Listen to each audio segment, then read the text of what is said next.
My name is Mark Cuddihy. I am a psychodynamic counsellor.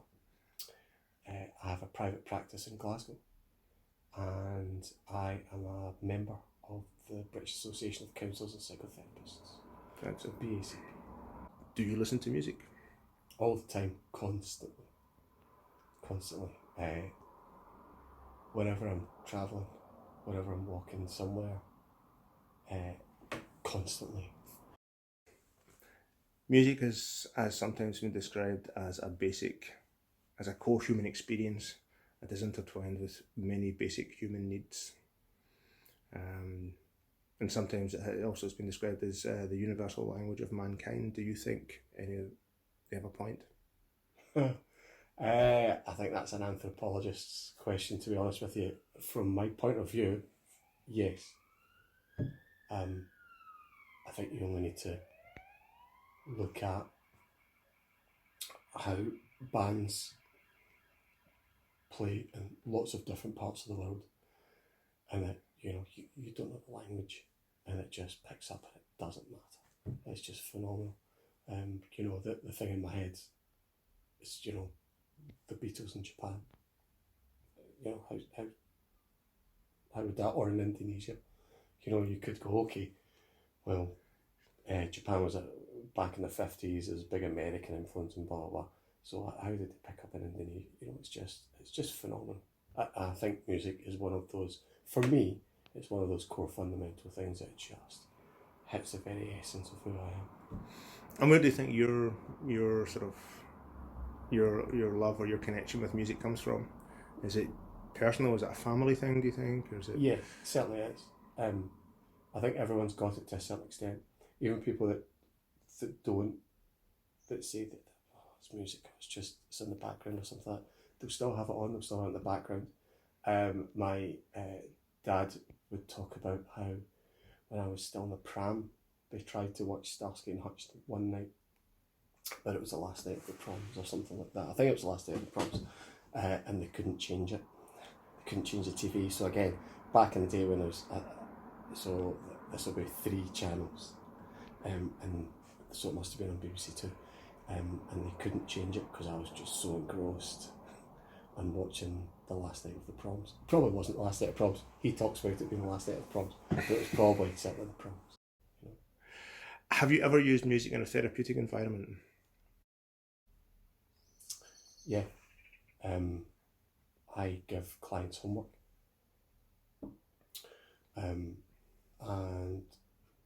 there is an own psychological idea of phenomenological, where listening to something clicks a memory, and with the memory, the feelings that happen during the memory.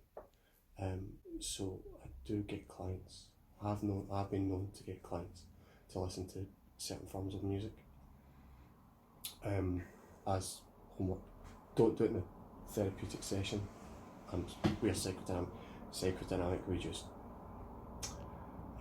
sit there and listen. Not as bad as psychoanalysts, but we are quite. But I suppose we're less active than other types of therapies. But yeah, homework, absolutely, definitely. And what led you to that? Was it just your own experience with music, or what made you sort of consider music to be useful? What the client's telling me in the room. Right. So Psychodynamic, we use what's called transference. So if you're my client and we get a memory together, and I pull out a memory, and I pull out a memory from your past, or I help you get in touch with a memory from your past, it's almost as if I become the object in which your memory and feelings comes out and is on, and we call that transference. So with that, then music can actually be a soothing thing and a good thing. Even to simply reboot someone's brain, kind of like a form of mindfulness. But mostly, usually, that's more to do with, okay, I'd quite like you to, what were you listening to? What? Okay, maybe listen to that, come back, And the next time we see each other, tell me how that was for you. What was going on for you there? So very much so, yeah. Not often, but I have used it. Mm. And does it work? Yes. Yeah. Across the board, or yeah, for those clients, but those clients were specifically that was there. right, so it's not something you use with everybody, but memory. When you identify a sort of need or whatever, it's something you use. Yeah. So that would be a form of that would be akin to play therapy, and different things like that. What about songwriting in particular? Have you had any experience with that? For the record, the person interviewing me, Kenny, is laughing because we were in a band together 25 years ago. And we used to write songs together, and they were very good songs. Yes. Anything that's cathartic is therapeutic. Big asterisks to that, it may not actually be beneficial in the long run, because it might pull out stuff that you didn't, or it might tap into stuff that you weren't prepared for. That can be scary. But mostly, anything like that, it's very similar to, sometimes I get people to write letters. Okay. That they're not going to post, they're not going to email, but they're writing that. And the great thing about that is that they can go back to it and back to it and re-edit and re-edit and re-edit. And certainly in my point of view, I found songwriting very cathartic, and therefore therapeutic. Yeah, it was good. Have you ever had any experience or read or seen any sort of research into songwriting as therapy, in particular within the therapeutic environment? Yeah, there is. And if you go on sort of Google Academia, I can't remember what it's called now. Google Scholar. That's it, Google Scholar. You'll get papers on it. I'm psychodynamically, I'm what's called clinical, as opposed to behavioural. Behavioural is, they'll say it's evidence-based. It's quantitative-based, I would argue, whereas I'm qualitative-based. So, although you do get psychodynamic work, which is evidence-based, and it's quantitative, your independent variables and different things, psychodynamic work can be that, shown to be that. That's mostly CBT, that's CBT kind of rule that, whereas clinically, we're kind of qualitative based, so you're case studying. So yeah, within the case study, it's what's going on for that person. How is that going on for that person? So I've had a few clients who are professional musicians. Okay. And that is a genuinely important thing for them. And when they get writer's block, it's quite interesting. When they get writer's block, you can actually see this is about something that's going on for them. Maybe you just get writer's block, but you're not sitting in the room with me. If you got writer's block because you got writer's block, you're getting writer's block for a reason. What causes writer's block then? Give that to a neuropsychologist. I remember in my day it's probably a limited amount of chords that I knew. So songwriting is something that you have been that you've used in a therapy environment, but in a sort of very much client by client kind of basis, if it's suitable. Yeah. So I can't talk about client because I used. Obviously, yeah. I used the no. I can. I used a certain client as a case study, so that's fine. So it's within ethical boundaries. There was someone who I was working with and used to play guitar and used to be in a band and all the rest of it, and it had been a good few years since he'd done it, and he was actually scared. He was scared, but that kind of resonated with him, what was going on in his life, full stop. And actually, again, homework wise, I got him to, I want you to pull down the guitar, and I want you to clean it, and I want you to tune it. That's all I want you to do. And then the next week, So did that go? Yeah, I did that. Okay. Did you play it? He goes, yeah. Did we discuss playing it? Kiddo? He went, no. Oh, okay.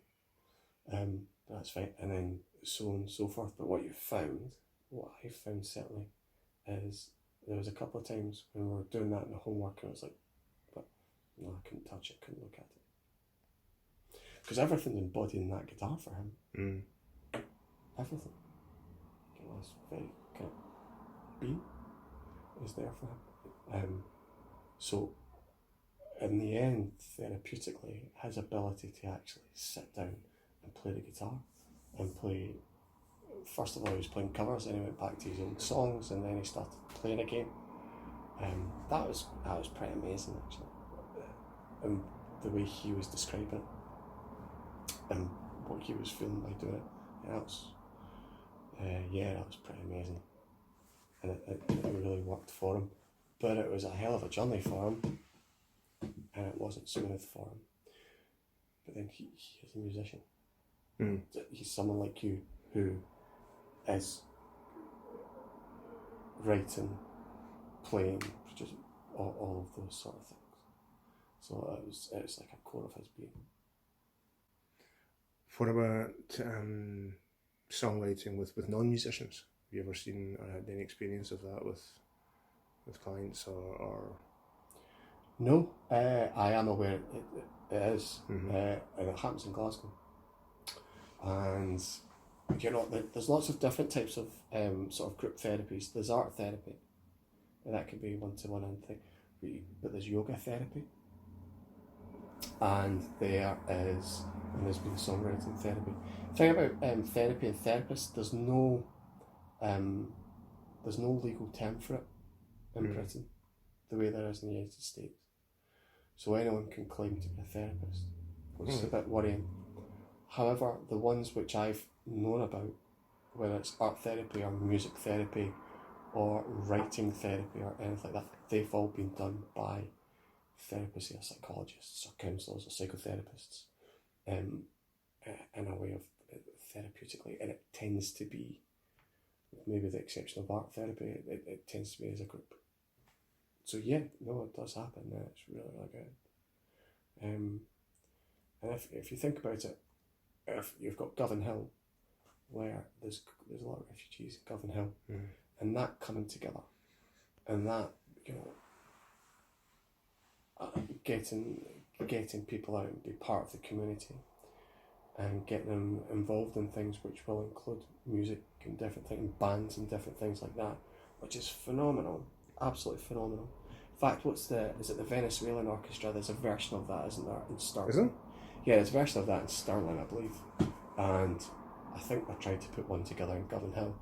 Now, if you imagine the type of kids that they're pulling out, now some will be, like me, in a house, grew up in a housing scheme, this, that, the other.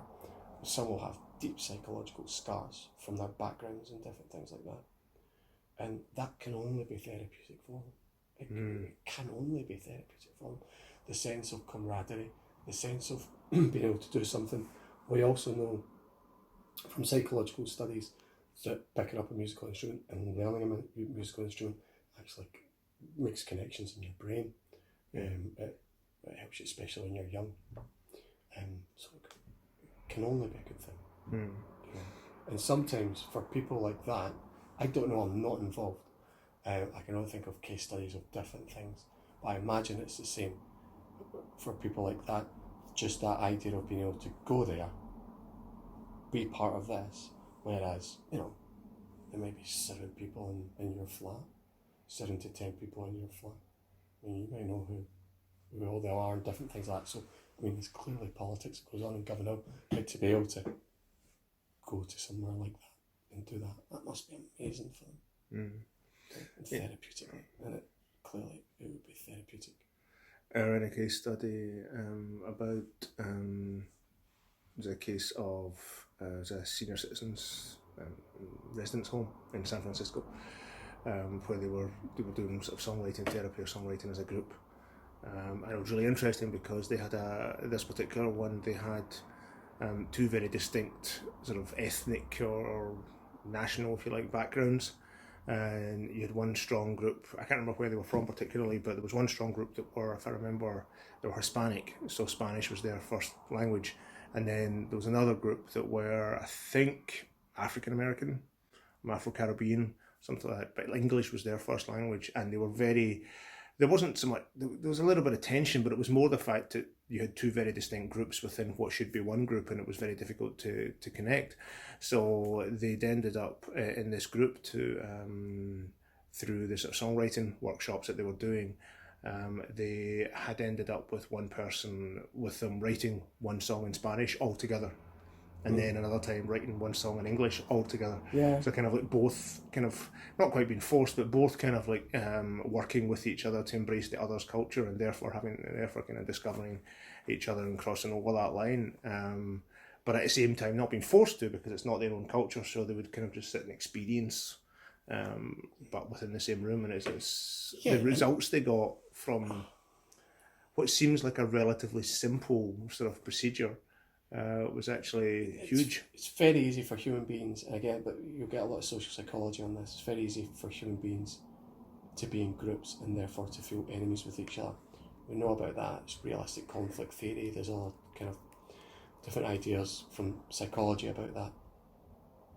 But if you take, what's the name of the band that wrote Teenage Kicks?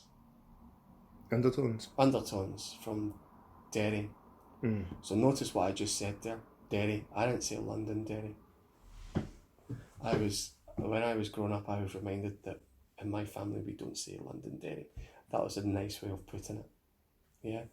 But if you actually watch the documentary on Undertones and the stuff that they didn't want to talk about what was going on and the troubles and all the rest of it. They just wanted to talk about girls and, teenage kicks and all the rest of it.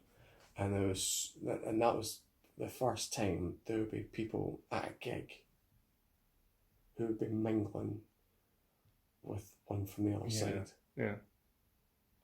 Regardless of what side it is, that's the first time they would be mingling, because they would be 17, 18, 19, when they're going to this gig, or in their early 20s.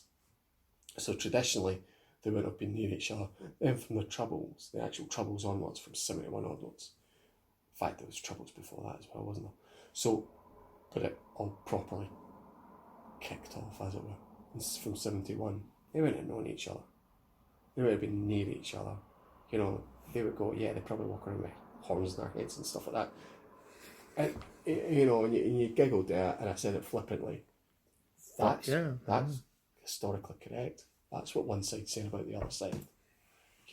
So but they went to see these Undertones, and they just wanted to go to a gig, to this brilliant band, listen to this amazing music, and that sense of popular, that crowd, that oneness. Phenomenal. Yeah, I think similar things happened in the States with, was it Chuck Berry and same time with Duke Ellington, I can't remember, where he's black and white mixed at the, I can't remember which one of the certain artists. But that's different because that happened with the musicians, and maybe some people, and then maybe the critics as well. The difference is, that's the whole Keith Richards thing, isn't it? It took the British bands to introduce white America to black American music. That's nuts. Now we think that's nuts. no, And we know that's nuts. But then if you again look at the United States just now, in fact if you look at Bradford right now, you can see how easy it is to manipulate, because human beings are naturally negative. We are naturally negative. There's a thing called fundamental attribution error, right? Big there. What does it mean? If I'm late for something, well, it's the bus's fault. See, if you're late for something, it's your fault. You should have known that the bus can be late. Human beings naturally do that, and we blame others, and that's what we do, and that's why certain political parties, that's why they're so successful, because they manipulate people's fears, and that's really easy to do. And we know it's tougher to build positivity and constructiveness within communities and within than it is to take it away. Yeah. And you can see that in the United States and different things like that. So again, when you're looking at something like the Undertones or whatever, that was a completely different thing, because there was people they were actually they were using skullduggery to actually get to the area where the gig is, not to get in the gig. Nobody cared when you're there. You're one of us. You're there. You're listening. Yeah. They actually had to use skullduggery to get to the gig. You know, it's almost like being a spy or something like that. They're mad. You know. Just a couple of last things. If you, I don't know if this is something that you've ever sort of discussed with colleagues or anybody, but you know, are you aware of anyone else using music as part of their kind of therapy or songwriting or anything like that? Are you? Yeah, this counsellor. That's terrible. I said counsellor. Oh, she'll bristle.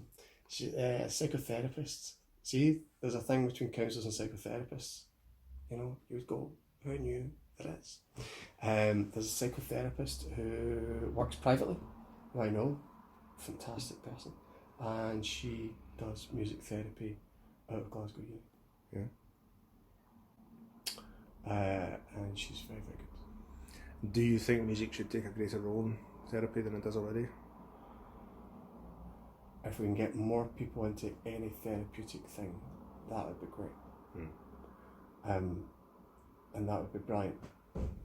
What I do caution, and you can go, well, he is saying that, he's a counsellor. You know, yeah, for the record, I spent a lot of money and a lot of years training, but I do get worried when there's these things where they just go, well, follow that, you'll be fine. Things like apps. Okay, you know, mindfulness is brilliant. It's again, it's proven. It's evidence based, scientifically proven. Brilliant, but then you read the peer reviews, and you go, okay, it's not that impressive, but it is good. It does work. But then suddenly having an app, all that, you'll be fine, because obviously it's cost cutting and it's all the rest of it. So I get that. But if it's led by someone who knows what they're doing, and really does know what they're doing, brilliant. But then, ultimately, and I will say this, it may just be meeting up with your mate, having a few beers, cracking on the music, and just going to each other on a Saturday or Friday night. That might be your therapy. That's amazing. Cannot underestimate how powerful that is and how good it is, because we're social creatures. Mm-hmm. So, you know, yeah, I think music could play a huge role, an absolutely huge role in music. But then, the flip side to that is, when I go home, my private practice is in the evenings, and when I go home, I listen to music. I listen to bebop jazz.